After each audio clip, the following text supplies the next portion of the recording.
سلام الله عليكم تيك توك.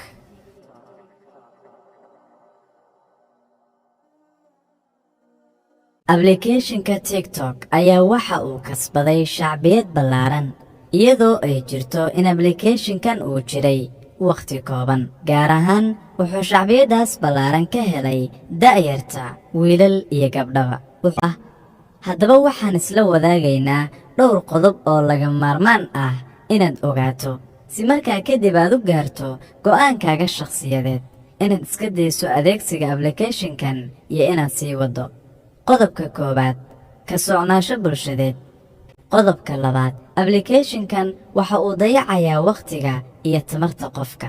qodobka saddexaad qaawnaansho iyo faaxisho bilowgeed. qodobka afaraad waa ishii fowdada iyo faduulinta. qodobka shanaad iska lifid. qodobka lixaad xanuun jirka ah iyo naftoo la cadaabo. qodobka toddobaad quus iyo niyad jab. dambayn adigu go'aan qaado, ma waxaa kuu fiican adeegsigiisa mise inaad iska dayso. ugu dambayn wakhtiga aad haysato wuu ka yar yahay ama waa uu ka kooban yahay inaad waxaan loo joogin ku dayacdo.